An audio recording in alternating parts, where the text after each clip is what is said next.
আজকে দেখুন আমি চিকেন কষা করছি। আজকে আমি এখানে 2 কেজি চিকেন আছে, এর মধ্যে দই হলুদ নুন দিয়ে মাখিয়ে রেখেছি, ভালো করে ধুয়ে নুন হলুদ দই দিয়ে মাখিয়ে রেখেছি। এদিকে দেখুন কড়াইতে আমি সর্ষের তেল দিয়ে দিয়েছি, তার মধ্যে অল্প একটু আমি চিনি দিয়ে দিলাম যাতে কালারটা আসে ভালো। আর এর মধ্যে দেখুন 2টো তেজপাতা, গোটা গরম মশলা আর একটু জিরে ফোড়ন দিলাম।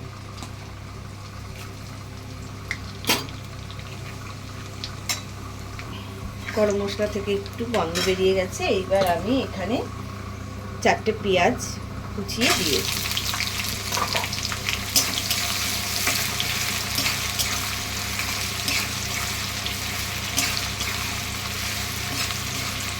পেঁয়াজটা আমি লাল লাল করে ভেজে নেব।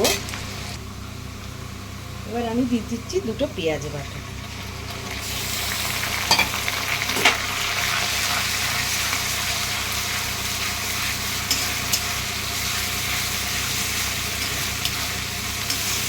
পেঁয়াজ বাটাটা একটু ভাজা ভাজা হবে। পেঁয়াজটা আমার ভাজা ভাজা হয়ে গেছে, এবার আমি আদা রসুন বাটা দিচ্ছি পেস্ট।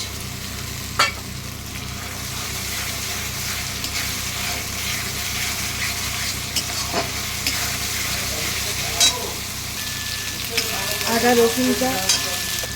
রসুনের পেস্টে কাঁচা গন্ধটা চলে গেছে। এবার আমি একে একে গুঁড়ো মশলা দিচ্ছি। জিরে গুঁড়ো,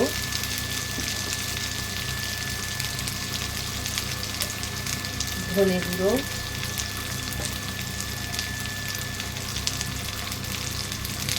হলুদ,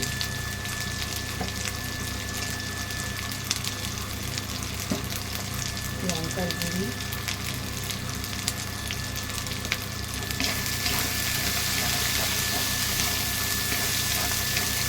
ভালো করে আমি নাড়িয়ে। এবার আমি দিচ্ছি কাশ্মীরি লঙ্কা গুঁড়ি আর তার সাথে দিচ্ছি টমেটো, 2টো টমেটো বাটা আর একটু সামান্য জল।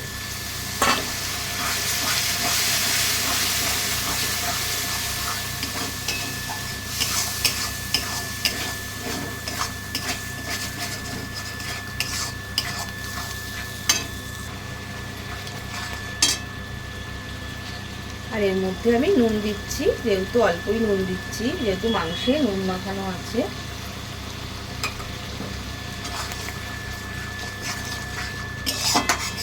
এবার আমি মশলাটা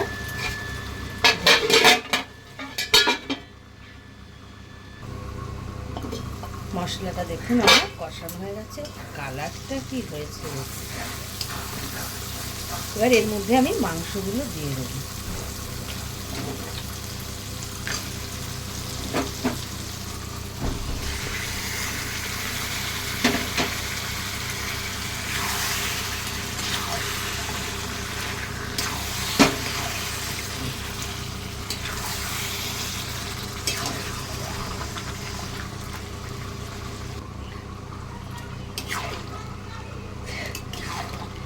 দেখুন মাংসটা আমি এখন আস্তে আস্তে এটা ঢেকে ঢেকে কষাবো।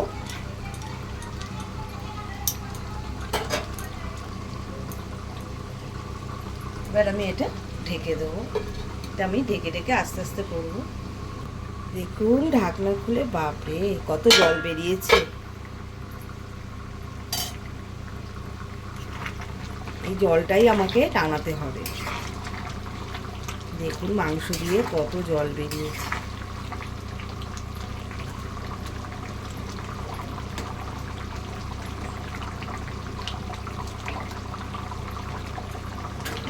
এই জলটা আমি টানাবো, আবার ঢেকে দিচ্ছি। মাংসটা দেখুন অনেকটা জল কমে গেছে আমার। আমি মাঝে মাঝে নাড়িয়েছি।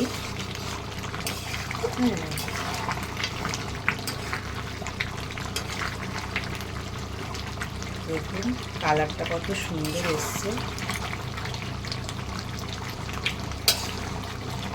এবার সাইড থেকে তেল ছাড়তে শুরু করে দিয়েছে, আমার মাংসটা প্রায় হয়ে এসছে। দেখুন মাংস আমার হয়ে গেছে। এর মধ্যে আমি একটু গরম মশলা দিচ্ছি,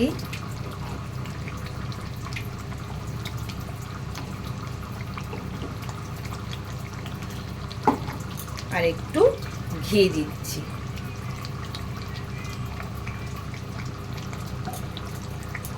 ঘিটা দিলে বেশ সুন্দর গন্ধ আসে। মাংসটা আমার হয়ে গেছে, দারুণ কালার এসছে, এত সুন্দর গন্ধ ছাড়ছে।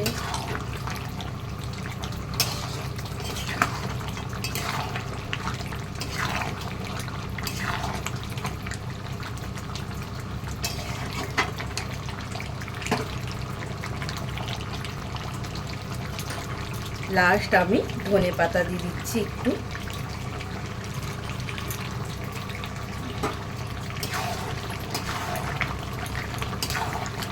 মাংস আমার হয়ে গেছে।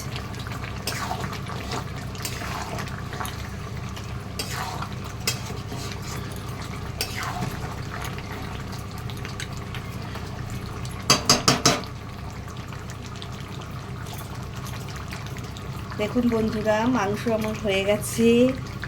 ভালো লাগলে আমাকে অবশ্যই জানাবেন, কেননা এটা আমি একটু 5 মিনিট আবার ঢাকা দিয়ে রেখে দেবো, তারপরে সবাইকে খেতে দেবো। টাটা।